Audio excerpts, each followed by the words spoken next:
Last week on Simmo or Bust, our team tackled the first half of the Simpson Desert, and it wasn't easy.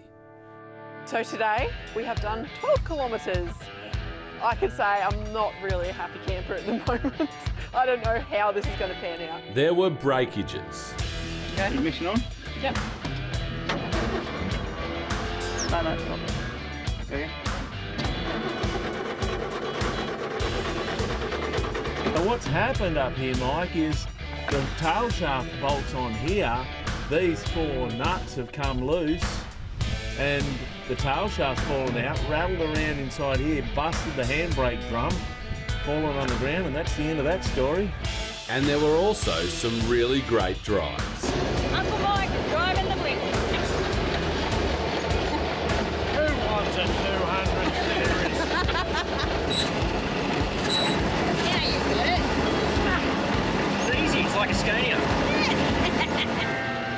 It's like you guys go up like every time.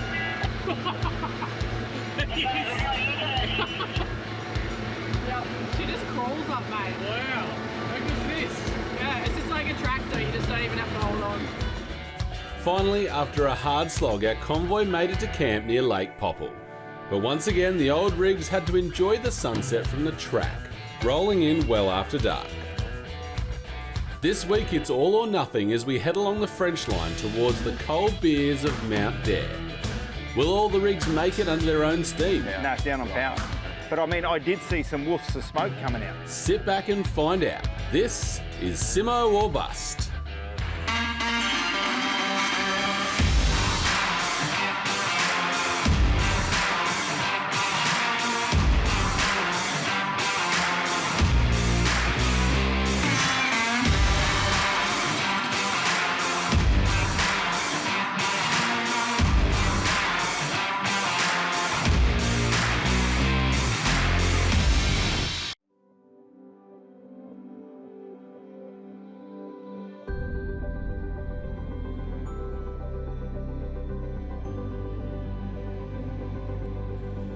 I'm not much of a morning person myself, but getting up early and driving across Lake Popple with the sunrise was absolutely worth it. It was spectacular.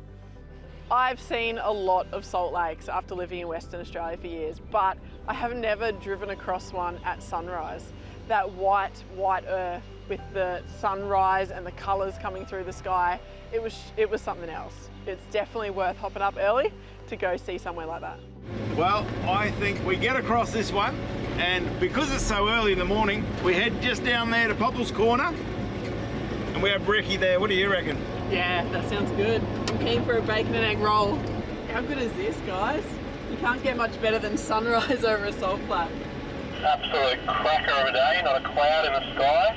I think we've got a good day ahead of us, judging by this start. Let's hope so. Yeah. So I'm rather proud to say this. We were the first vehicle to cross this salt pan. So we're now in our tracks that we formed a week and a half ago. To say it was a bit nerve-wracking would be an understatement. Sunrise across the salt pans. I mean, any car, that is just an experience. And for me, that was more about Jesse, I guess. I've done that before, but Jesse hadn't, and the look on his face was just amazing. Salt pan I was pretty apprehensive about to begin with because it looked quite soft. So I was a little bit nervous being the first one across with the trailer. But yeah, trucked along quite nicely and just stayed right in the grooves where everyone else was going.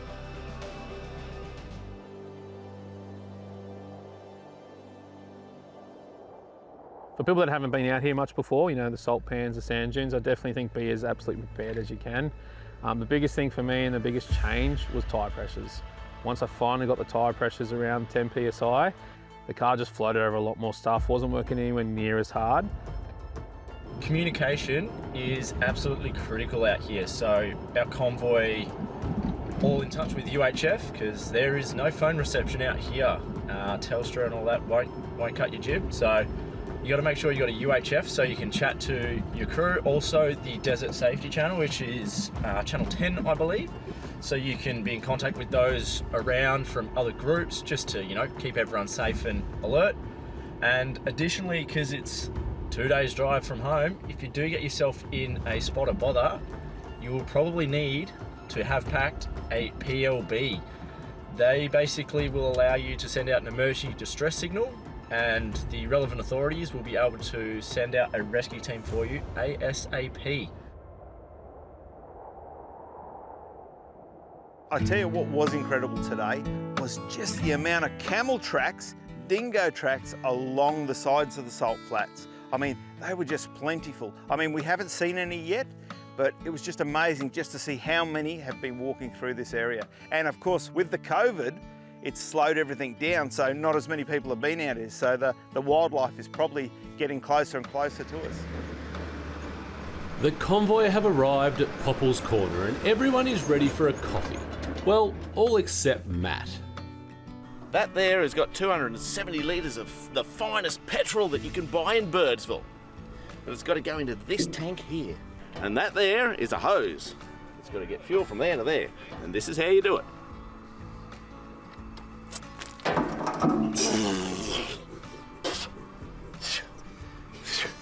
You know what sucks? When the siphon doesn't start. So you know what that means? Good. I'll do it again.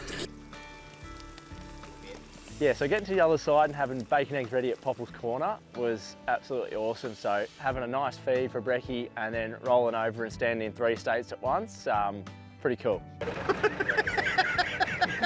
Hey! Jamie's brought along his new Isuzu truck as the catering bus on this trip, and both Rick from Exploring Off the Grid and Scotty, our designer, have been cooking up a storm. After everyone's had their fill, it's time to check out the corner.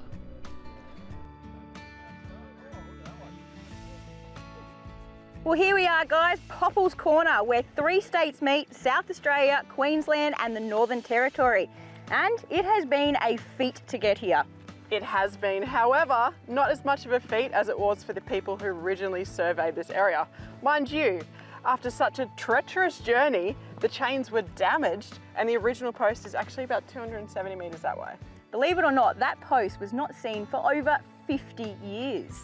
That's right, it was quite damaged. And who rediscovered it again? Well, in '62, that was Doug and his family, our friend we met back in Maree. Now, he and his family came out here, found the old post, and then made it all new again. Good on you, Spriggy. Now, guys, we have a bit of a journey to go. Well, quite a lot of a journey to go, so we better get right into it.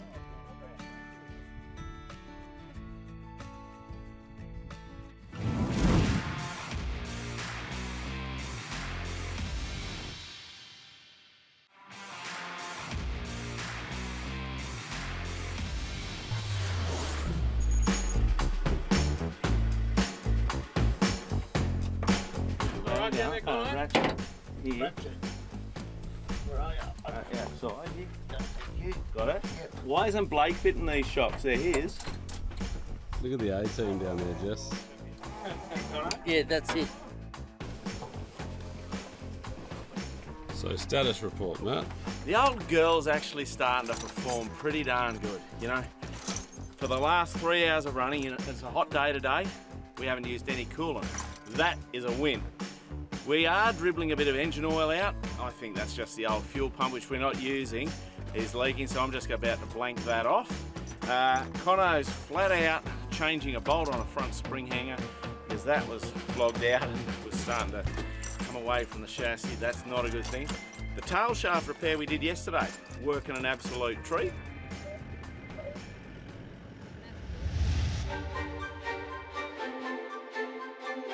Now it's time to get into the French line proper, and this section of the track is well known for being very soft and very hard going, even on a modern four-wheel drive. When I envisioned driving through the desert, I wasn't exactly sure what sort of terrain we were going to be in for. And I didn't realise how varied it would be. On the QAA line, it was just big dune, flat, big dune, flat. As soon as we got on the French line, it was just windy and it was quite difficult to drive.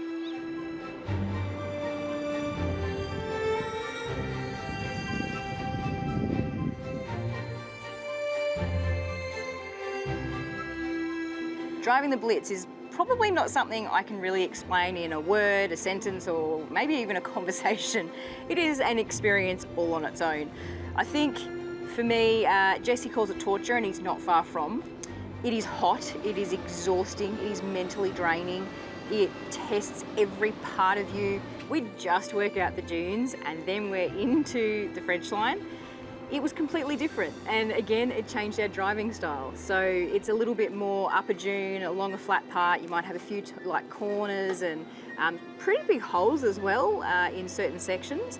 Now, in the Blitz, you don't really feel the angles. The weight is actually really down low, which was great. So that's where we found fourth gear to be the best, and fourth gear was climbing most things.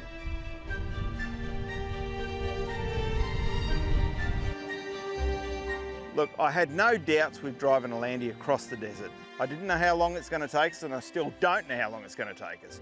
But it runs like an absolute gem. That's nothing.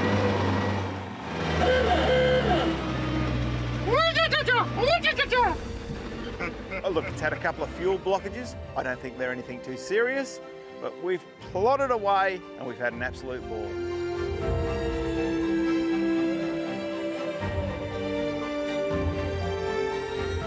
The driving in the desert so far hasn't been really what I expected.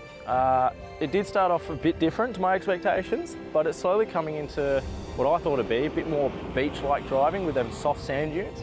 And we've been experiencing a few more of them lately as we're progressing on. But the earlier days was very different to what I thought it would be. And it begins.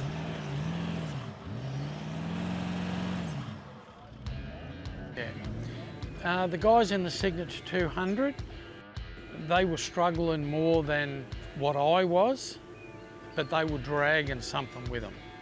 And it really puts a lot of strain on the vehicle.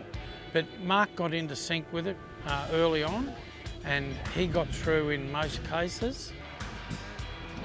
All right, looks like I've got the slack gear ready, mate. Yeah, mate, ready when you are. Here we go. You tried to read the dunes, you did the best you could, but you basically, you had to take it almost a foot at a time. Hang on, I'll go one more, it should be enough.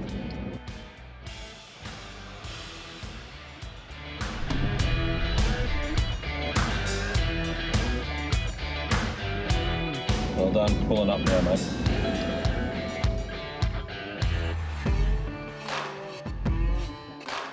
So guys, I'm just sitting in the shade with my air conditioning on. We've had to pull over on the side of the road. We've got a little bit of an oil leak. Ay. Where's it coming from? The hole that I made.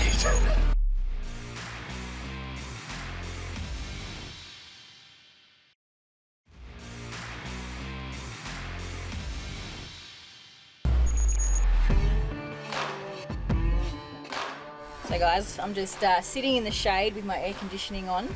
We've had to pull over on the side of the road. We've got a little bit of an oil leak. Ay. Where's it coming from? The hole that I made. I think I better give up my oil leak fixing duties, because I didn't fix it. I made it an awful lot worse. I'll be back. Now Matt's onto it, Mad Matt, he's fixing it, but it does give you a bit of perspective on, you know, Tom Cruise and others that would have come through here, even Doug as well and his family. We're getting a bit of a real world experience as to just one of those sort of mechanical issues that they would have experienced on their journeys. Firing up! Cal from Club 4x4 has been instrumental in keeping the Blitz on the track this trip, and it was about time he got to enjoy the fruits of his labour. He started off in the passenger seat and sort of watched how everything was going on, but once he'd seen how it was going and once he got a feel for the car, he was loving it. Both for me, drive.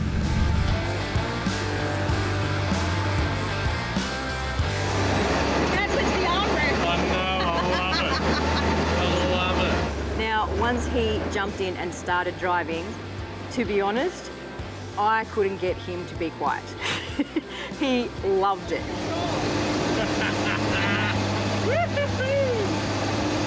That is awesome. Well, yeah, Alicia and Jesse driving the Blitz.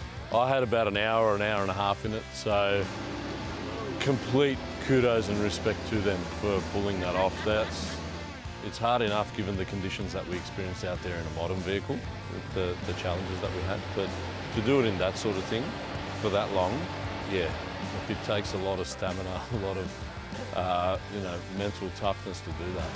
Yoo-hoo!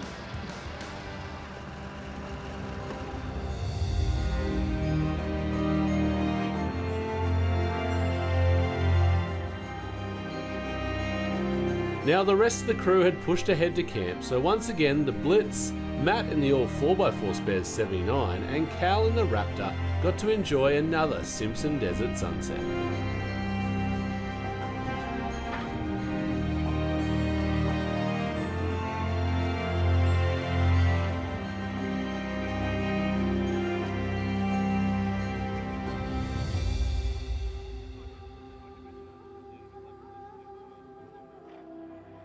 We might not be going fast across the desert, but that does mean we get to enjoy some time at camp. And between our crew there are some really nice camping setups. From simple setups like Lewis's Swag to the signature camper trailers, and then there's Mike's 200 series. I love checking out people's vehicles and the way they've thought about building them and modifying them. And Mike from Clearview has this brilliantly set up 200 series that's been stretched and got a whole bunch of features. Okay, we've got Razor off-road tyres.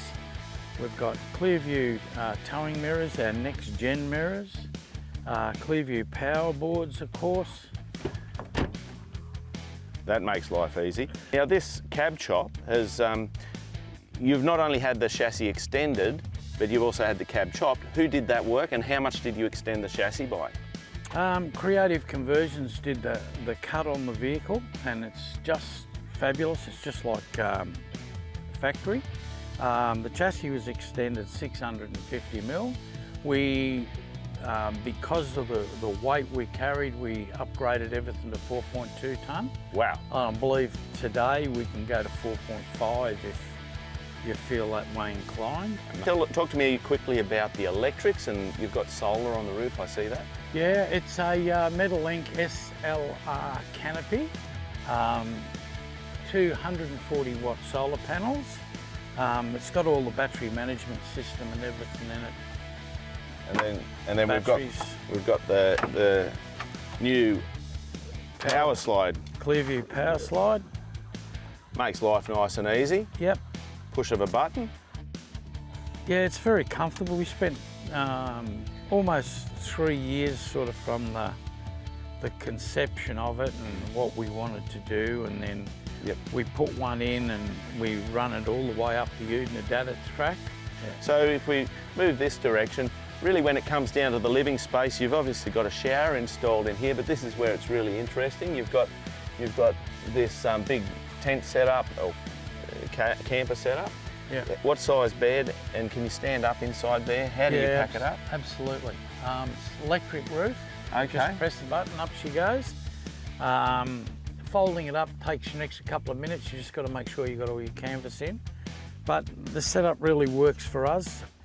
There's plenty of room to stand up in there when the roof's up. It wouldn't matter how tall you are, you can get changed, and you can close the door, of course. So you've got a bit of privacy and you've still got room to move around. So around this side of the vehicle, we've got a second fridge, an upright style fridge, and you've got a nice pantry set up. I can see that you've got a table set up underneath here, which is a very clever idea. How much water and fuel are you carrying in the vehicle? 260 litres of diesel, takes us 12 to 1500 k's. Water, I've got 70 litres underneath, which comes out the side here. Gravity feed this side, it's pressurised on the other if you want to use a hose, but this is our drinking water, and it goes a long way. Well, Mike, thank you very much for taking us for a quick walk around of your vehicle. I love what you've done with it. I think it's very creative, it's innovative, and it's obviously suiting your needs considering the amount of Australia you've travelled.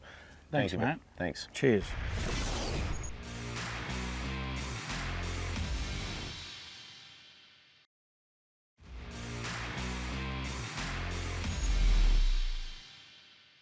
Morning, Jamie. Morning. How are you? Good.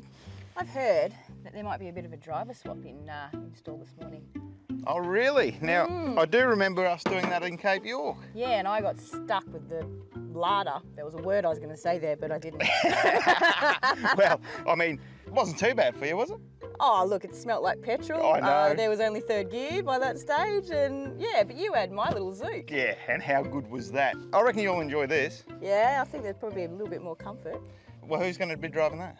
Well, I figured that's why I thought I'd come and speak to you. There's a fair bit of leg room in the passenger seat. Oh, well, I need to stretch my leg out. Yeah, I've seen you with your leg out your window, so I thought I might come and warn Well, let's you. not say the window, the door. Okay. All right, the door, Yeah. the door. But Jess, she'll handle that, I reckon. Yeah. Well, I hope so. She's a truckie, she's definitely a truck. All right, I'll just finish this oil and we will go. Alrighty, sounds good. You're not breaking anything in there, are you? No, nothing to break. Yeah, okay. Well, the driver swap, how cool was that? One on the mud guard, flip it over. Well, it's just bending my leg enough to get in here. Come on, old woman. I know. I'm feeling that. I'm feeling Jamie's age, that's for sure. Lee showed us through it and I went, this is too hard for me, and that's why Jess is in the driver's seat, because she's a truck driver, she knows it all. I feel like a super trucker when they get the gear stick extensions that are right up here. Alrighty, you got yourself comfortable, seatbelt on? Teaching Jess how to drive the Blitz was an experience in itself. Start your engine. Ooh! There you go. Well, listen to that. Let's go. Whoa, that's you. Oh, that wasn't in. Oh, okay. Oh yeah, there we go. Now, Jesse had already been for a quick drive in the Landy. So much quieter than the Blitz. Yeah, oh, we have music and conversations. Yeah. But once we got going, that little thing just goes over the dunes, easy as. So quiet. Oh my God, damn flies, the flies. We have seatbelts in here. Oh, seatbelts. It's different. I hope Landy's gonna be all right. Oh wow, that clutch is a long way up. I'll tell you what, it works for me leg. But crikey, it's bouncy.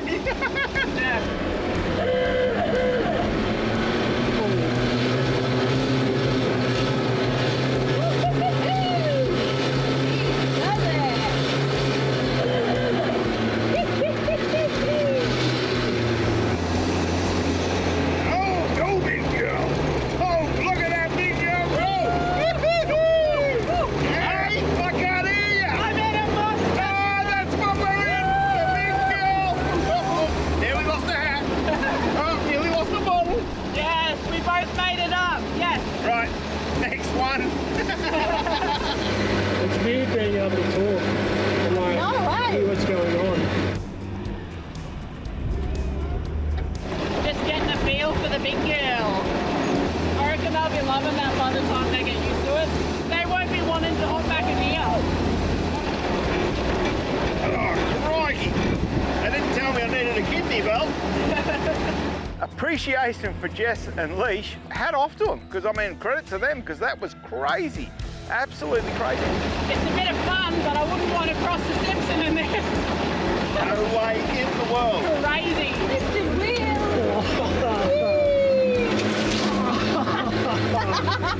It was a breeze to drive. You just kind of felt like you're in your own world, and it was quite a nice break from the Blitz. We came across this camper trailer that had been left in the desert. Now, we realised that we were probably one of the very few convoys that would have the capacity that could get that rubbish out of the desert. Taking care of our country is really important to me. So when the camper was found on the side of the track, everyone pitched in to get that thing on the back of the Blitz and out of the desert. Mark, you reckon you can sell it? He told who it is. Shouldn't have been sold from the start. Look, cleaning up the desert, for me, it's always been a big ethos. When we're off-road, take care of your surroundings, take your rubbish with you, and if you see something, take it out, because it shouldn't be there. Look, the trailer, I was really, really pleased to be part of that. So that can be taken away to where it's going to get loaded? There's no place in the desert for a broken down or incapacitated trailer. So we're very, very lucky to have the Blitz that had the capacity to carry something of that size, and obviously a ton of manpower it's on all of us to make sure that the areas that we enjoy are kept clean. For me, it was wonderful to be a part of that.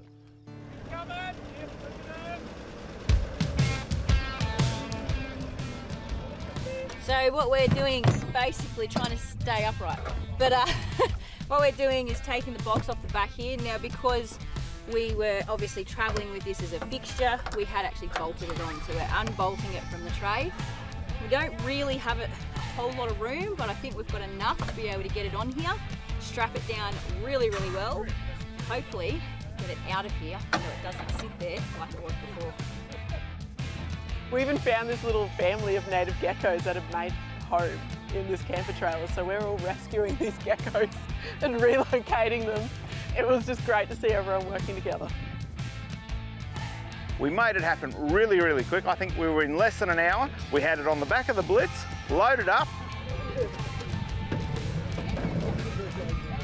I mean, it's pretty important that you strap your loads down normally, but when you have something that is sitting like this and the tracks that you're going along, well, we better strap it pretty securely, otherwise it will be coming off and landing somewhere else in the bush.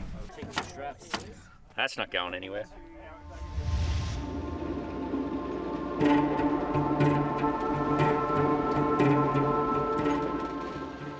I found out about this after quite a few people had already discussed this and had already decided it was going on the Blitz. And while I'm all for cleaning up the desert, I probably would have liked to have been in on that conversation because it really kind of affects how we drive the car. Trying to baby the car already and then putting a camper trailer on the back of it was not ideal because it changed everything in the Chev. It meant we had no brakes whatsoever because of the weight on the back. It meant we were now doing a tow job, not just getting a Blitz across the desert. It changed how the car tipped and moved when we went through certain obstacles. So heading up sand dunes meant that the back was digging in and the front wasn't crawling. So it meant a lot more winching. So guys, we're up on a dune. The sand is really soft. It's really hot as well, which means the sand's really fine.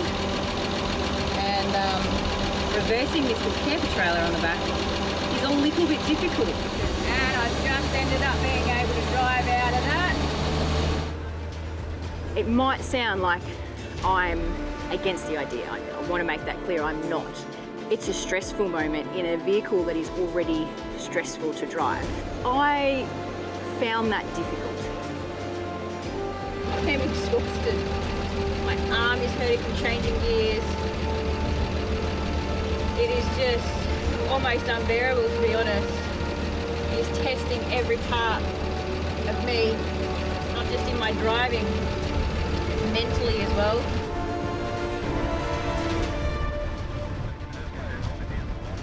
What's happening, Leash? It's just slowly dying. Matt's drinking fuel. Leash is dying. Scott, was today a bad day to choose to be with us? You know, you could have been making dinner. Yeah, I don't know, it could be worse. Could be work.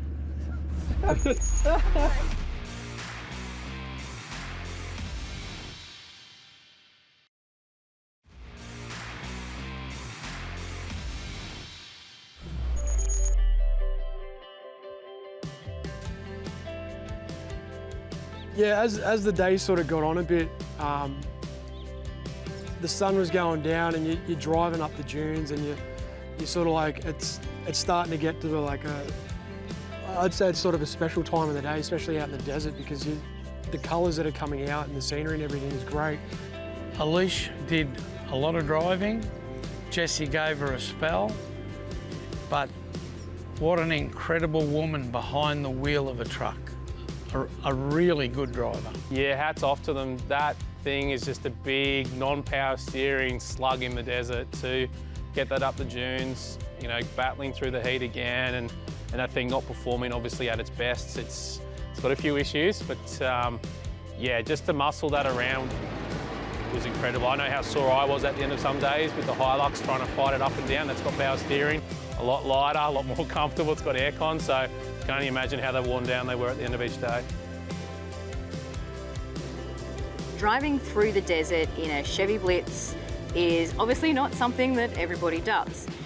But you do have time to sit back and reflect on just how it was for the guys that used to drive these. You've got to think back in the day, this was a beast of a vehicle. This was, if you had one of those, or one of these, you were, you were right up there. And I can understand that because the engine and the gearbox in this is incredible. However, you sit back and you think they did this day in, day out. This was just what they did. We're exhausted. We are so tired. We are mentally struggling, and they just did it. And I look back and I think of my granddad, and being 98, he is a hard man, and he is someone who I could definitely see going through the desert in something like this and not even blinking an eyelid about just, he would love it. He would think it was a Sunday drive. And for us, we are struggling with it. It just, the mentality of people from that era is just so different, and it's really taught me to toughen up a little bit and also sort of not take things for granted.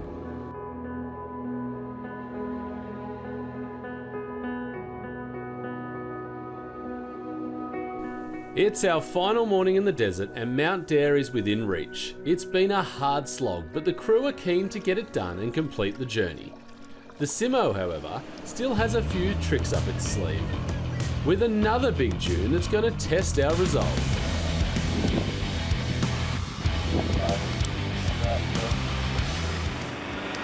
So Jamie and Jess were driving the Land Rover, or better known as the Land Crab, and it just seemed to walk up most of the hills.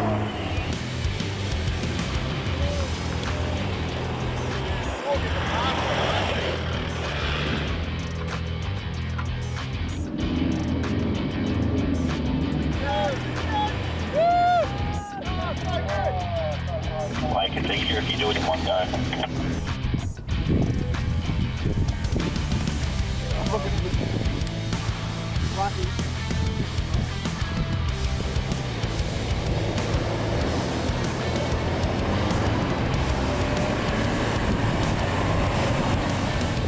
We're going to use the power button for this one and saving it for a special occasion. But I also need to weigh again, so I'm hoping I don't lose my glider halfway up.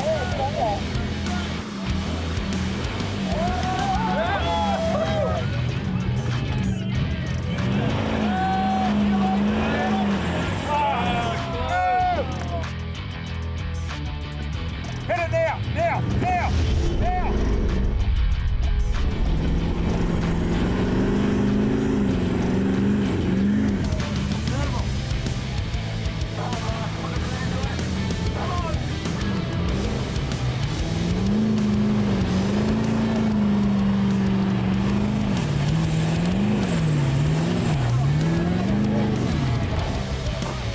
We got no chance, but we're going to see how far we get.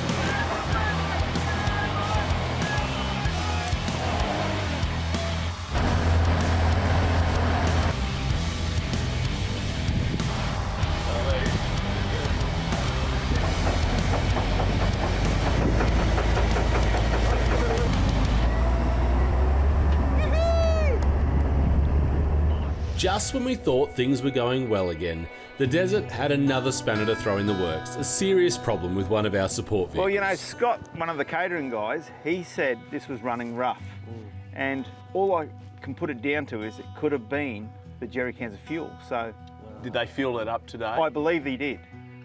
Where did they get that fuel from? I'm guessing one of the jerry cans, or Yeah. And what's the symptoms we're looking at? it's just spluttering along. It's Right. Has it got enough power, or is it down on power? No, it's down on Right. power. Okay. But I mean, I did see some woofs of smoke coming out too, so I'm not sure. It was like white smoke by the looks of it. Possibly they've had a bit of water build up in that fuel, in the jerry cans. Just as you'd well Oh, know. yeah. Jerry cans are not the most reliable fuel container all the time. You know, they can pick up contamination. Given we're only a few hours from Mount Dare, Jamie has made the call to see if we can arrange a tow to prevent further damage to the Ranger. Oh, that's fantastic. So they can get a truck out here this afternoon. It'll probably be 2 to 3 hours. Unlucky for us, we can't get there to go and have a swim with the other guys, so I hope they're having a lot of fun. But we've got plenty of food and water. We're just going to chill out. A few hours later on the horizon is the big Unimog from Mount Dare. Now that's a tow rig.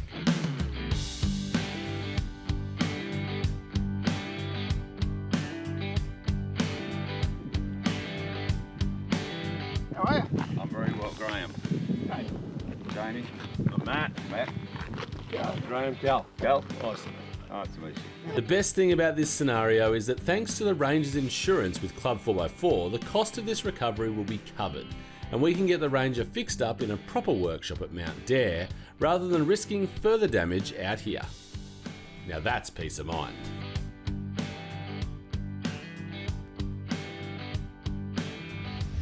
Now Matt, Jamie and Cal, well, you better get a wriggle on and catch up with the others.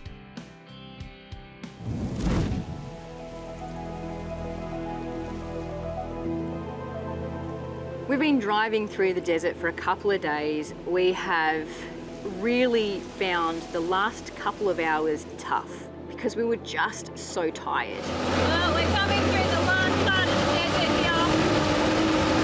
Getting quite rocky and rolling and bumpy, but the end is in sight. It is a good thing, hey? We had just accomplished something far, far greater than I think we both thought we were capable of.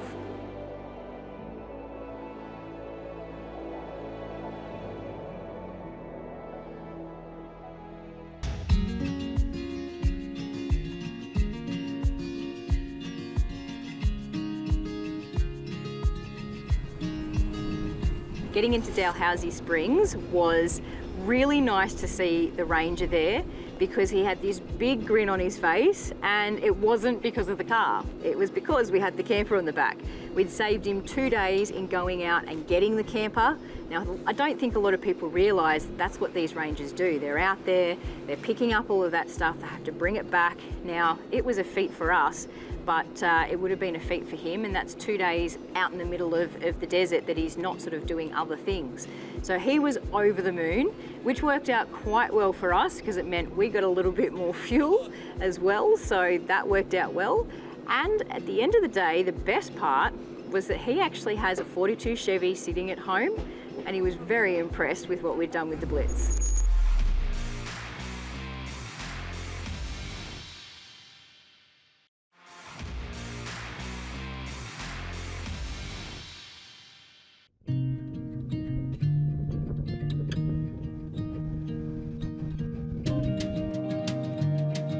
Well, I don't know about you guys, but I thoroughly enjoyed that desert run. What about you? Yeah, it was a cracking trip. Good to see another part of Australia. I didn't think I'd see another flat stretch of road for a while, but a few dunes to cross and we all made it across, so it's yeah, looking forward to getting to Mount Dare and having a cold one. Oh, we had a cracking trip. What an expedition, eh? It was great seeing so many different kinds of cars out there, seeing how they all performed. That you know, from the Chop 200 all the way down to Little Muxie, really held its own. So Louis, we done the Victorian High Country together. How was this trip for you? Absolutely unreal. Did not know what to expect being my first desert trip, but exceeded all expectations I could have had, and couldn't have done it with a better crew. All right, guys, well, maybe the Landy and Blitz, if we pull over, we'll let you guys go ahead and just make sure there's a cold drink waiting for us, will you? Yeah, I have a couple glasses of water ready for you guys. Since the crew are now on the dirt again, the convoy can track along much faster than the Blitz and the Landy, so they're going to push ahead, ready for our arrival. Guys, it looks like we're getting close, and Blake, I don't care what Jamie says about your driving, you actually made it the whole way. I don't know if Jamie's one to talk about driving, but yeah, finally made it. Pulling up to Mount Dare, very excited to finally get a nice cold beer again. What do you reckon, Cal? Oh, mate, I've never been so happy to see a building. Can't wait to get in there. Mike, I heard they got a stash of Magnums here. You're going to replenish your stock? Absolutely. I think Blake just ran over one on the road, actually. Mount Dare is also the place to refill your tanks before heading back home. and they have plenty of good food and some nice showers to wash off the desert. The last stretch to Mount Dare, I probably drove a little bit too quick. The reason I say that is because I was so excited. We were there. I know going past the sign in the Simpson Desert was one accomplishment, but for me, when you get to Mount Dare, that's really the end of the journey. So I was pumped to get here.